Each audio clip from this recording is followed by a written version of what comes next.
전에는 병원에 가서 어디가 아프다고 갈 경우에 검사하면 나타나진 않는데 꼭 고통이 있는 경우가 있습니다. 그럴 때는 대부분 의사 선생님 말씀하시기를 신경성이다 이렇게 말씀하시는 것 같습니다. 또 어떤 분들은 스트레스성이다 이렇게 말합니다. 이런 병과 비슷한 병을 사람은 누구나 갖고 있습니다. 타고날 때부터 이른바 선천적으로 사람은 누구나 갖고 있는 병이 있습니다.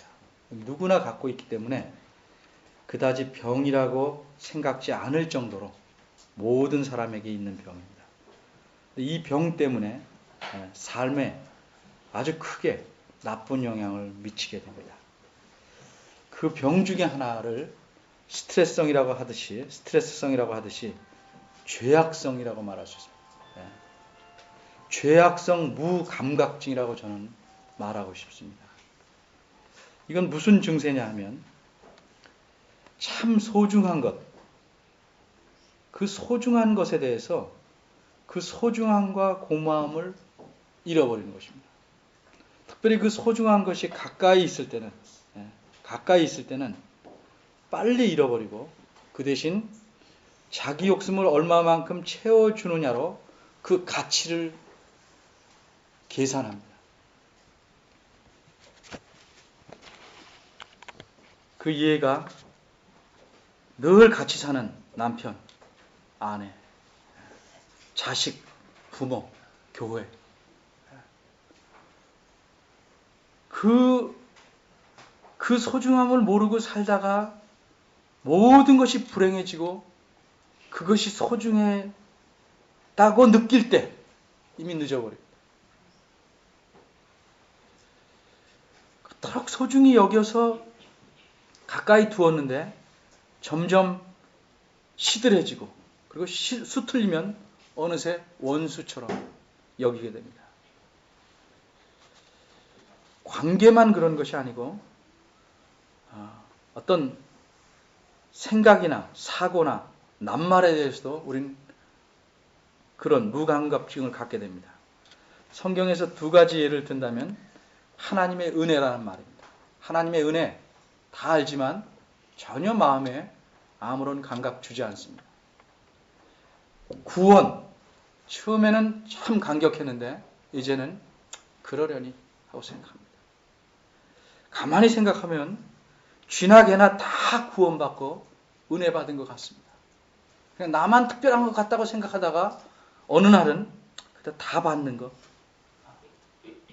그리고 감사도 잃어버리고 감격은 물론 사라지고 맙니다. 그러니까 이런 사람들은 하나님께서 자기를 위해서 아주 특별히 어떤 이벤트를 만들어야 획기적인 것을 행하셔야 겨우 감사할 정도로 신앙이 메말라 버립니다. 오늘 여러분이 아주 진부하고 고리타분하게 여기는 주제 하나님의 구원에 대해서 생각해 보고자 합니다.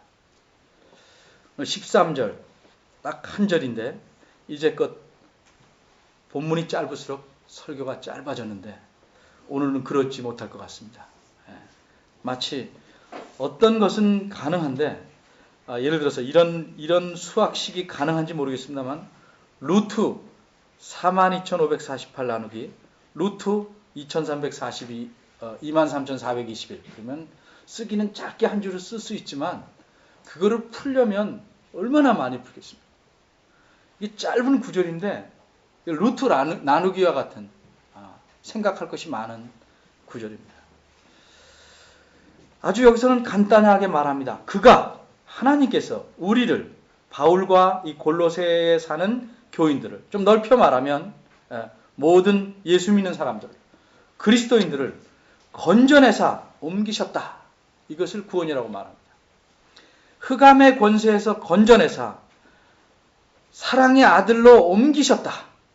두 가지를 말합니다. 건져냄과 옮기심. 이것을 성경에서는 구원이라고 말합니다. 우리가 말은 쉽게 합니다. 좀 어른답자. 그런데 이거를 예를 들지 않고 설명하려면 여러 가지 설명합니다. 우선 어른이 무엇인가 설명해야 됩니다. 그러면 어른다운 것이 뭔가? 왜 어른다워야 되는가? 뭐 여러 가지 설명할 수 있습니다. 오늘 13절이 그렇게 설명을 많이 필요로 하는 것입니다. 왜 하필 구원을 건져냄과 옮기심이라고 말씀했을까? 건져내는 것, 옮기시는 것이라고 두 가지로 말했을까? 그것은 옛날에 하나님께서 하신 일 중에서 그 구원이 어떤 것인지를 아주 뚜렷하게 보여준 그런 하나님이 하신 일, 거기서 이 뜻을 따왔기 때문에 그렇습니다. 그 일은 뭐냐? 아주 오래전에, 지금으로부터 약 3,500여 년 전에 하나님께서 모세에게 나타나셨습니다. 그 당시 애굽이라는 세계에서 가장 강한 나라에서 이스라엘이라는 그 나라, 민족은 종살이를 하고 있습니다. 모세에게 하나님이 나타나셔서 말씀하시기를 내가 너희를 애굽에서 건져내서 가나안 땅으로 인도해 가겠다. 옮겨 놓겠다. 이렇게 말씀합니다. 그 말씀에서 오늘 이 건져냄과 옮기심이라는 그런 표현이, 그런 사고가, 생각이 나온 것입니다.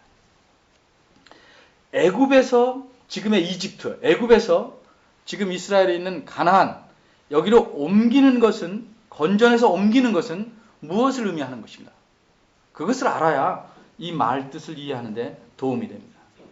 단순히 사는 곳을 바꾸는 것을 의미하지 않습니다.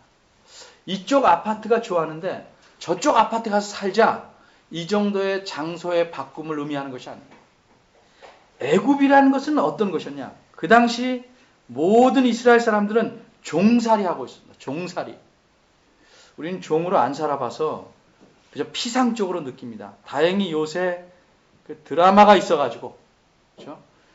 종으로 팔려가는 것, 노예로 사는 것이 얼마만큼 인생에 엄청난 나쁜 영향을 끼치는지를 그 드라마를 통해서 압니다. 자유가 없습니다. 그 삶은 짐승 같은 삶입니다. 아주 오래전에 뿔이라는 그 흑인 드라마가 있었습니다. 아프리카에서 흑인들이 잡혀오는데 목에 개처럼, 짐승처럼 쇠사슬을 감고 그리고 배에 탑니다. 노예선에. 그 노예선에 선장이었던 사람이 회개에서 지은 찬송가가 이른바 어메이징 그레이스입니다. 나 같은 죄인 살리심.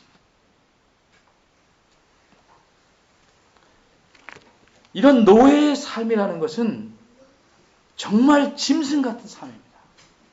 여러분이 며칠만 마치 훈련받듯이 노예로 살려고 그러면 아마 죽고 싶을 것입니다. 그런 노예의 삶을 1, 2년도 아니고 수십 년도 아니고 근 200여 년 이상을 하고 살았습니다. 근데 그 애굽에서 건져낸다는 것은 그런 노예 생활에서 꺼내준다는 거죠. 그래서 가나안 땅으로 옮긴다는 것은 그쪽에 다른 또 종살이할 자리를 마련해서 옮겨주는 게 아니고 참된 삶, 종으로 사는 삶이 아니라 사람다운 삶, 짐승 같은 삶이 아니고 사람 같은 삶을 살게 해준다는 것을 의미합니다. 구원이라는 것은 짐승 같은 삶에서, 자유 없는 삶에서 자유를 누리는 사람다운 삶을 살게 해주는 것입니다. 그것을 구약에서는 실제 역사에서 애굽에서 그들을 꺼내서 가나안으로 옮겼기 때문에 신약에서도 그런 표현을 쓰고 있는 것입니다. 우선 건져내고 옮긴다는 것이 어떤 의미를 갖느냐, 어떻게 가능한가, 그것을 몇 가지로 생각해 보겠습니다. 첫째는 그 노예 상태에서 건져내서 옮긴다는 것은 하나님이 행하신 기적입니다. 사람이 돈으로서, 자기의 능력으로서, 학벌로서 뭐 할 수 있는 일이 아닙니다. 이건 하나님께서 행하신 기적입니다. 사람이 육체적으로 눌려서 종으로 압박돼서 살면 심리학자들이 말합니다. 육체만 힘드는 것 아니고, 우리는 안 살아봐서 모르는데, 자기라는 그 뭐라고 해요? 자아, 그것이 완전히 분해되고 만다고. 거의 동물적인 본능으로 사는 것이죠. 나에 대한 생각, 주관, 아무것도 없이 그저 동물처럼 사는 것입니다. 아무 생각 없이. 이렇게 수십 년을 살던 사람을 하나님께서 놀라운 일을 행해서 기적적으로 건져내셨더니 그들이 광야에서 살면서 어떻게 하셨는지 아시죠? 계속 원망합니다. 그래도 하나님이 이해합니다. 왜? 노예 본능이기 때문에 그렇습니다. 그 원망, 개 한번 키워보십시오. 주인이 늘 밥 주는데, 보통 개는, 훈련된 개는 다르지만 보통 개들은 밥을 늘 주인이 밥을 더 주려고 그릇을 땡기면 물려고 덤비고. 아이들, 어린애들 그러죠. 어린애들. 부모가 다 주는데 조금 떼면 아주 못마땅하죠.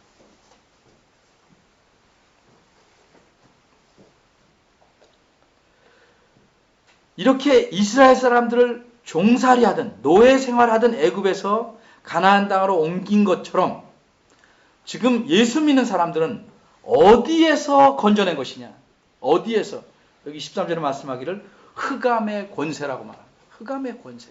애굽 땅이라고 말하지 않고 흑암의 권세라고 말합니다. 예수 믿는다는 것은 이 땅에서 저 땅으로 옮기는 게 아니고 흑암의 권세에서 건져내는 것입니다.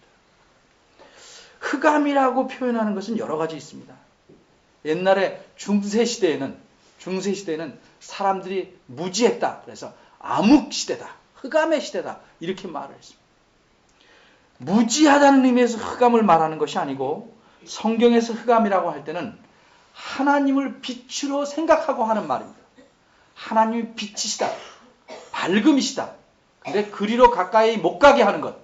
거기서 멀리 가게 하는 것. 이런 것을 하나님과 반대되는 것을 흑암으로 비유합니다. 그 사람 자신, 사람의 영혼을 점점 하나님을 등지도록, 빛을 등지도록, 가급적 하나님을 멀리하도록, 그리고 웬만하면 싫어하도록 계속 붙잡아 두는 것입니다.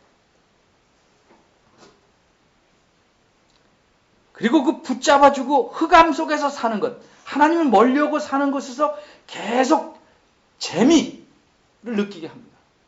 물질적 유익도 얻게 합니다. 사람은 거기에서 중독이 됩니다. 이게 흑암이 그 사람을 잡고 있는 흑암의 힘입니다. 근데 이 힘은 누가 갖고 부리는가? 성경에는 여러 가지 표현을 쓰는데 그 중에 하나가 공중의 권세 잡은 자라고 말합니다. 사탄이 그렇게 합니다. 사탄은 사람을 다룰 때 우리의 자유, 우리의 의지를 건드리지 않습니다. 왜? 놔두면 저절로 그의 뜻을 따라가기 때문에 그렇습니다. 마치 왼쪽으로 돌도록 태압 감긴 차는 거리에서 팔 때 그렇게 계속 돌듯이 사람은 죄악성 때문에 그렇게 사탄이 원하는 것을 하게끔 되어 있습니다.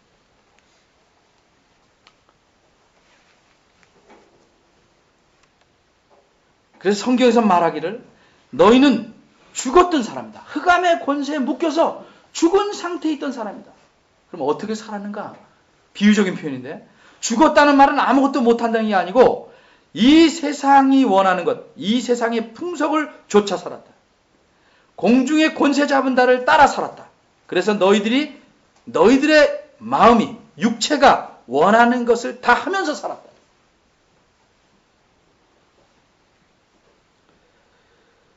요새 머릿속에 드는 아주 기가 막힌 그리스도인조차도 잘못 생각하게 만드는 사고가 무엇이냐면 남한테 해만 안 되면 뭐든지 하면 어떠냐.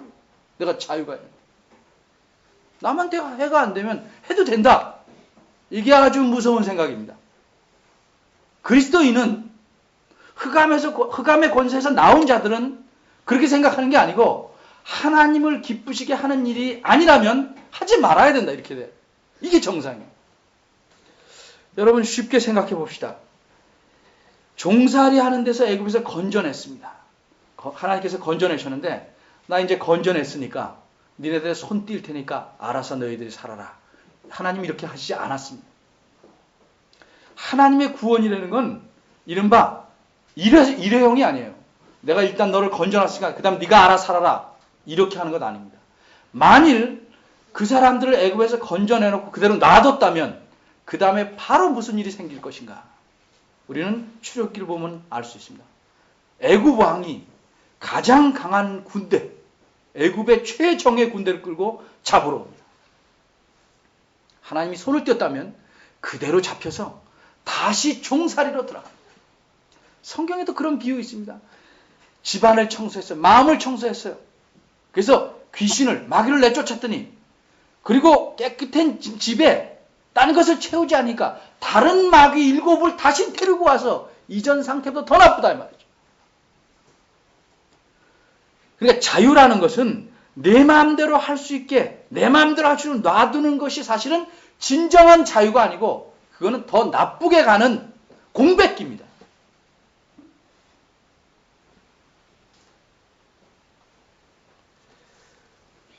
그런데 사탄은 우리 마음속에서 자유를 계속 부추깁니다. 네 마음대로 할 수 있다. 넌 어른이다.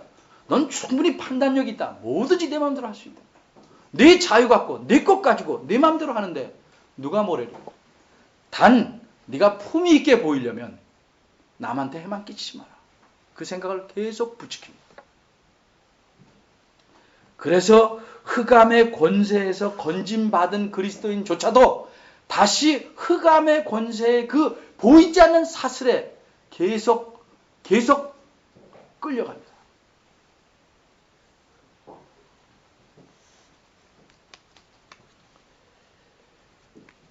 제가 종종 이것저것에서 소개하는 루이스라는 분이 쓴 마귀의 전술을 기록한 책에 있는 내용입니다.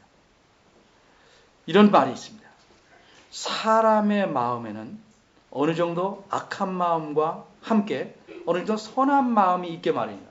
우리를 뚫어봐도 그렇죠. 우리를 열어봐도 선한 마음과 악한 마음이 늘 같이 있습니다. 그런데 사람을 망치는 가장 좋은 방법은 무엇이냐?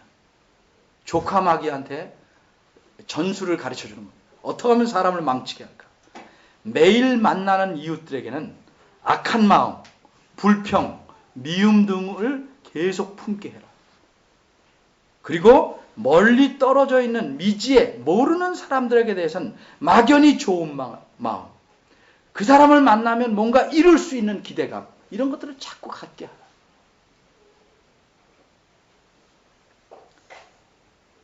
그러면 악한 마음은 매일 연습이 되니까 완전히 실생활에서 실제가 되는 거예요.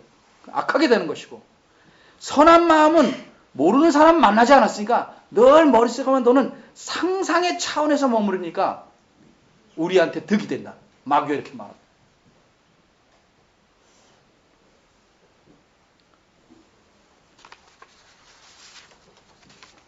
사람이 할 수 없는 것을 하나님께서 기적적으로 하나님의 권능으로 건져내셨습니다. 두 번째는 사람이 그럼 그렇게 하나님의 놀라운 기적, 건져냄을 받을 자격이 있는가? 자격이 없죠. 자격이 없죠. 자식들이 종종 그래요. 자식들이. 예. 부모가 베푸는 사랑을 받을 자격이 있다고 생각하는 거예요. 자격은 없죠. 예? 부모가 사랑하니까 또 책임을 느끼는 거 해주는 거지. 그 책임을 권리로 생각하면 안 돼요. 자식들은. 어린아이들도 잘 알아들을 거야. 부모는 반드시 나를 대학 때까지는 책임져야 된다. 그건 부모가 그렇게 생각하는 것이지 자식이 요구할 건 없다 이 말이죠.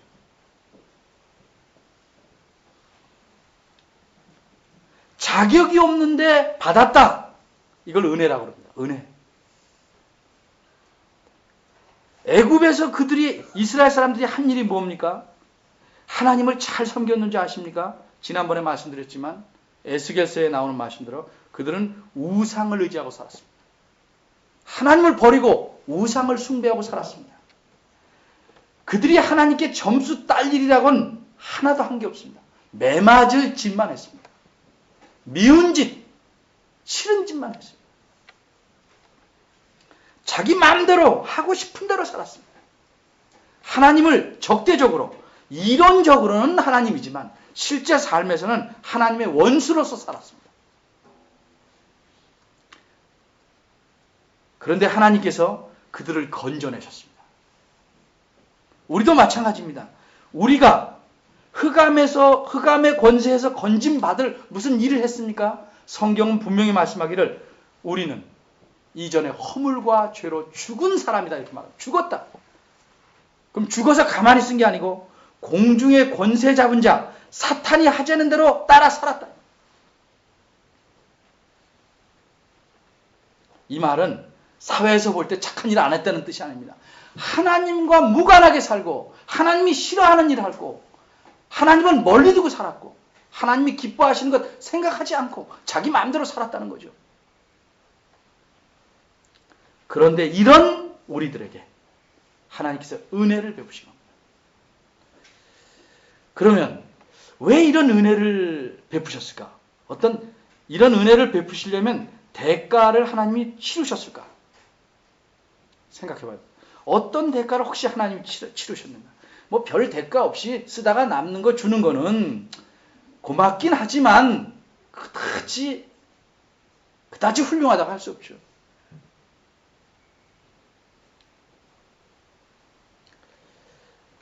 여러분이 잘 아는 대로 저는 주로 티코를 몰고 다니는데 제가 티코를 몰면서 늘 조심하는 게 뭐냐면 껌 밟지 않으려고 조심합니다. 껌 밟지. 무슨 뜻인지 잘 압니다. 근데 혹 외제차의 범퍼를 티코가 받으면 감당이 안 됩니다. 현장에서 티코를 그대로 주고도 어림도 없습니다. 새 차 티코를 줘도 상대가 안 됩니다. 뭐 수리하는 분들 말들 여기 앞에 있는 분 말 들어보니까 뭐 좋은 차는 그 안에 또 센서가 있대요. 센서. 뭐 차가 오는지 안 오는지 아는지. 그래도 부딪히지만 있는데 그거 하나 가려면 뭐 공인비 뭐 다 해서 아주 좋은 차, 한국 사람 타는 좋은 차 한 대 새 거 줘야 범퍼 하나 간대나요.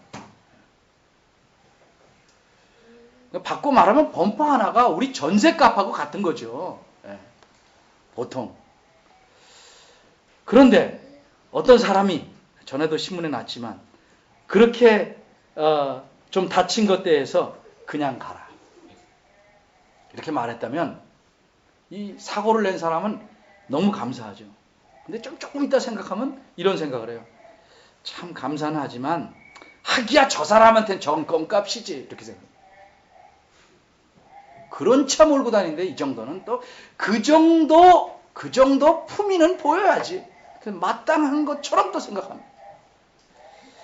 그래요. 돈 문제라면 그럴 수 있죠. 그렇게 생각할 만도 하지요. 근데 생명의 문제라면 다르다면 생명의 문제라면 다르죠. 돈은 뭐 크게도 인심 쓸 수 있겠지만 생명을 인심 쓰면 자기는 죽는 거죠. 생명을 반만 가져가라 이렇게 되는 게 없거든요.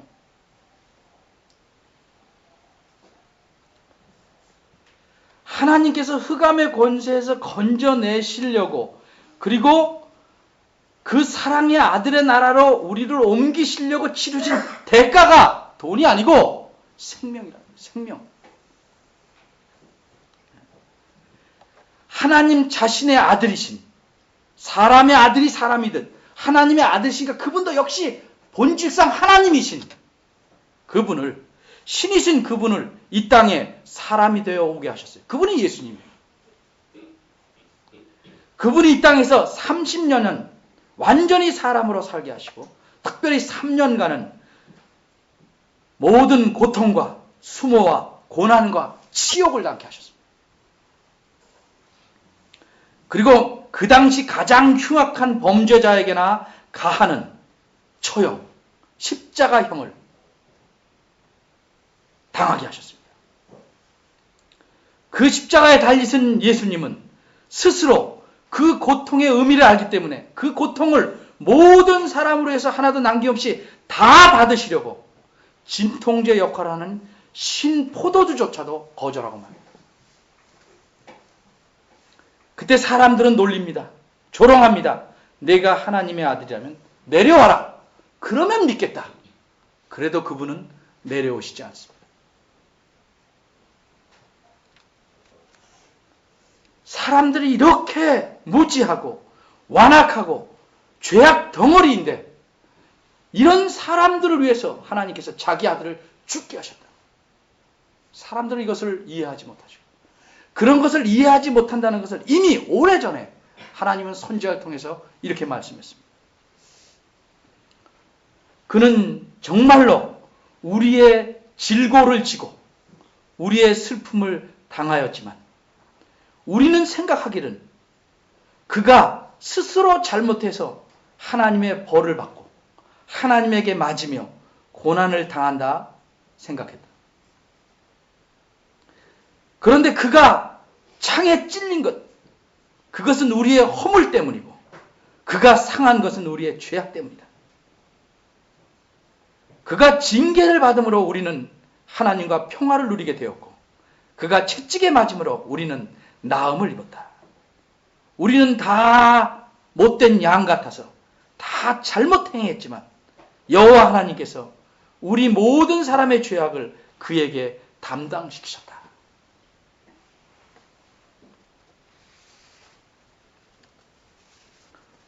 이게 우리를 흑암의 권세에서 건져내시는 대가, 치르신 희생입니다.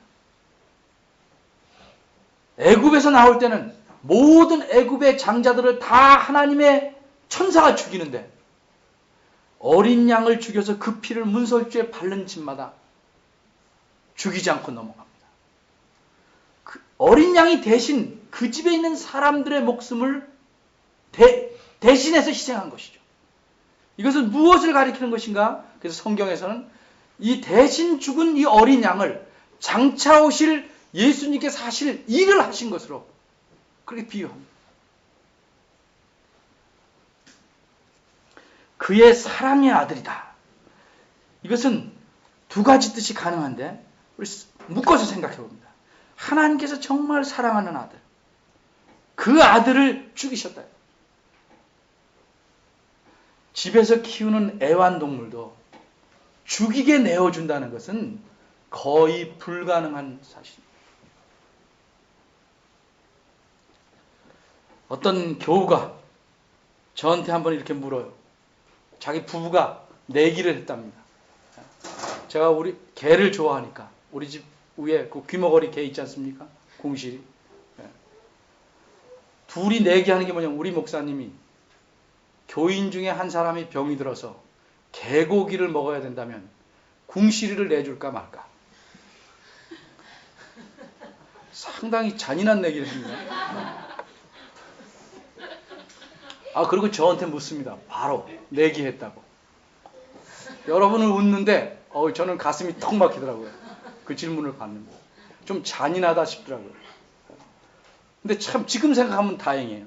그렇게 딱 묻는데 멈칫했으면 지금 다시 물으면 멈칫할 수도 있는데 그때는 어떻게 그렇게 묻는데 제가 하는 말이 물론 내주지 이렇게 딱 말을 했어요. 물론 내주지.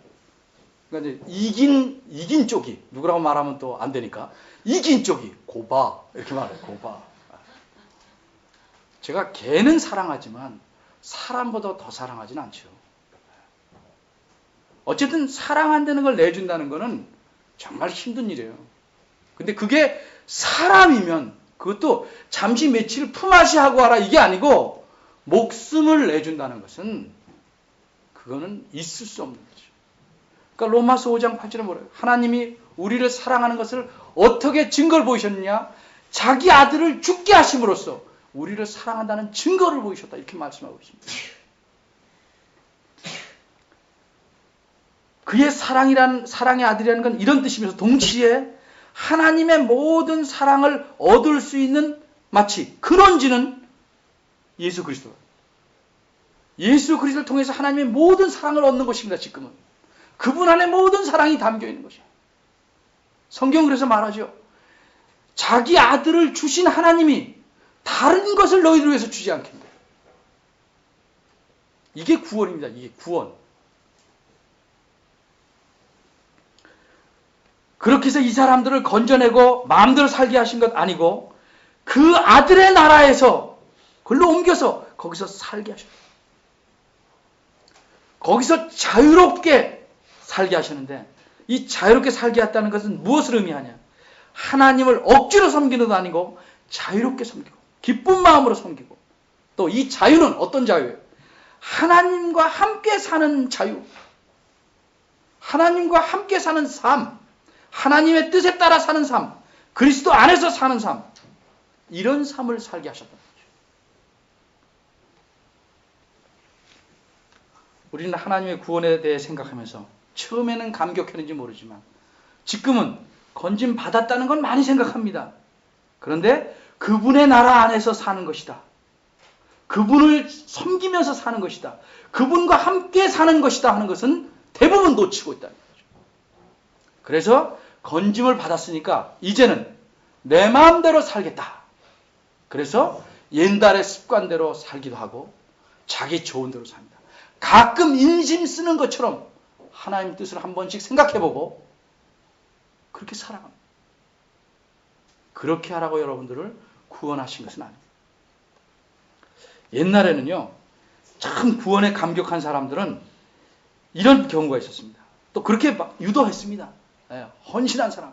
구원받은 사람은 헌신해야 된다. 맞는 말입니다. 구원받은 사람은 헌신해야 된다. 몸을 다 바쳐서 하나님을 위해서 살아야 된다. 그건 맞는 말인데 하나님을 위해서 사는 게 무엇이냐? 주로 옛날에는 제가 뭐 중고등학교 대학 때는 목사 되는 것. 그게 하나님을 위해서 몸 바쳐 사는 것이라고 주로 가르쳐왔습니다. 큰 잘못입니다. 요즘은 성경을 많이 교회에서 가르치고 또 제대로 설명을 해서 이제는 이렇게 합니다. 하나님께 헌신하는 것은 꼭 목사만 되는 것이 아니다. 각자 자기 일에 최선을 다하는 것이다. 이렇게 가르칩니다. 그건 좋은데 정말 최선을 다하냐. 대충 한다. 대충. 하나님의 나라는, 그리스도의 나라는, 그의 아들의 나라는 교회 안에만 있는 것 아닙니다. 내가 사는 삶의 모든 것이 그리스도의 나라 안에 있는 것입니다. 바꿔 말하면 그 아들의 나라는 건 그분의 다스림이 미치는 것이다. 내 직장이든 내 일터든 내 사생활이든 뭐든지 그리스도가 다스리는 다스림을 받아야 합니다. 바꿔 말하면 그분의 뜻을 따라 살아야 되고 그분을 위해서 살아야 돼요. 아까 말한 책, 그 책에 또 이런 얘기 말합니다. 사탄이 이렇게 부추깁니다. 우리에게 이렇게 사는 사람은 우리 마귀들에게 전혀 해로울 게 없다. 근데 많은 사람이 이렇게 산다는 거죠. 뭐냐면 상상과 감정에서는 굉장히 경건하지만 의지와는 연결되지 않는다. 실천에서는 경건함이 없습니다. 그리고 마음, 정서, 감정, 또 뭐예요? 상상, 생각, 여기서는 아주 경건합니다. 실천적으로는 경건이 하나도 나타나지 않아요. 하나님을 중심에 놓고 사는 삶이 보이지 않는다. 이런 사람들은 우리에게 전혀 해로울 게 없다. 이렇게 말합니다. 여러분이 사는 것이 하는 일이 무엇이든지, 가정이든 직장이든 무슨 일 하든 학생이든 회사원이든 사장이든 공무원이든 노동을 하든지 무엇을 하든지 간에 주부든지 그곳에서 대강 사는 것, 대충 사는 것이 헌신이 아닙니다. 구원받은 자는 정말 힘을 써서 살아야 합니다. 제가 아주 쉬운 말 하나 합니다. 여러분이 있는 곳에서 바로 목사로 부름받은 것입니다. 여러분 삶터가 마치 목사처럼 사는 것입니다.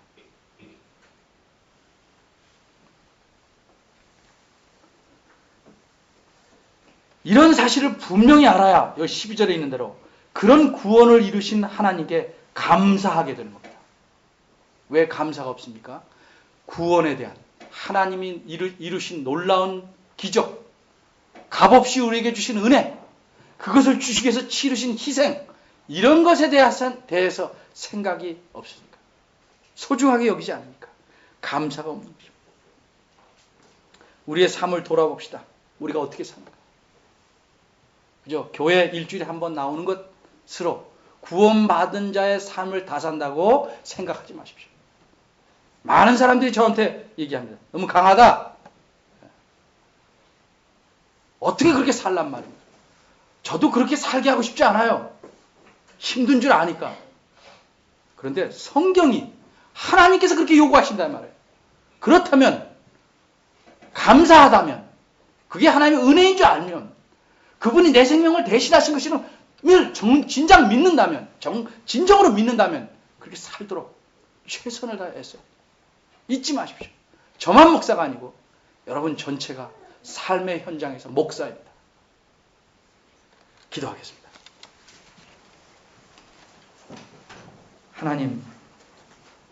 하나님 자신의 아들을 죽이시면서 우리를 위해 새로운 삶을 주셨나이다. 이 사실을 믿게 하시고 감사하게 하시고 하나님 앞에서 책임 있는 삶, 하나님을 기쁘시게 하는 하나님의 백성, 자녀로 살아가도록 도와주시옵소서. 예수님의 이름으로 기도합니다. 아멘. 성령 부르기 전에 등록교인 문답을 하겠습니다. 계명용 형제 묻는데, 우리 교회는 기신자, 예수님을 믿고 좀 시간이 어느 정도 지난 사람은 수요일날 나와야 등록을 받습니다. 등록하느냐 아니냐는 중요하진 않지만 그렇게 우리가 원칙을 정하고 있는데, 집이 멀어서 그동안 나오지 못해서 대신 수요일날 공부하는 걸 저랑 주일날 계속 해오고 있습니다. 그것으로 대체해서 아마 등록하는데, 결혼도 다 여기 우리 교회에서 했는데 오래 걸렸습니다. 굉장히 오래 걸렸는데 본인이 잘 이해하고 잘 따라와 줬습니다. 오늘 이따 축하회는 예배 끝나고 하고 문답을 해서 하나님 앞에 우리 약속과 대답을 듣겠습니다. 명령 형제, 잠깐 일어나십시오. 신중하게 들으시고 동의하시면 큰 소리로 이해하고 대답해 주시기 바랍니다. 교회는 건물이 아니고 예수 그리스도를 구세주로 믿어서 하나님의 자녀가 된 사람들이심을 믿습니다. 교인의 책임은 주의를 거룩하게 지키고 함께 모여서 주님을 예배하는 일에 힘쓰며 하나님 말씀인 성경을 잘 배우고 열심히 읽으며 그 말씀대로 부지런히 살아가는 것입니다.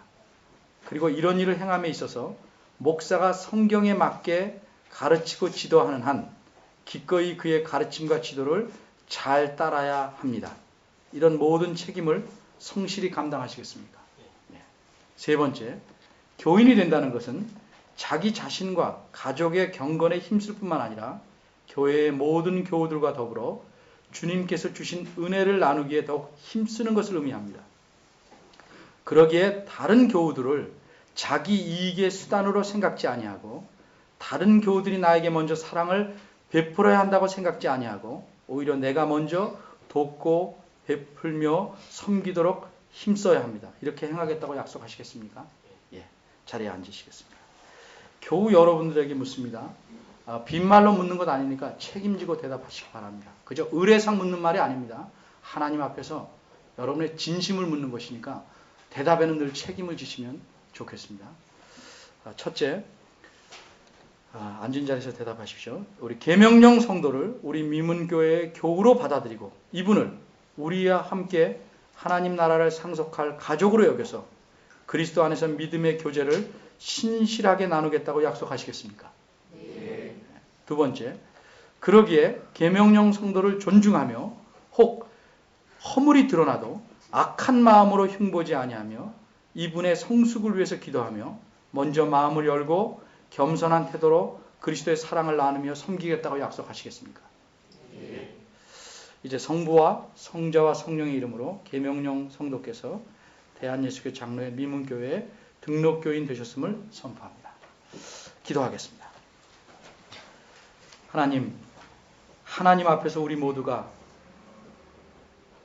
이 약속을 잘 지켜서 하나님께서 기뻐하실 만한 교회를 이루게 하시고 이 교회를 통하여 주시려고 예비하신 복을 우리 모두가 가득 누리게 하여 주시옵소서. 예수님의 이름으로 기도합니다. 아멘. 다 같이 일어나셔서 송영 6장 보십시오.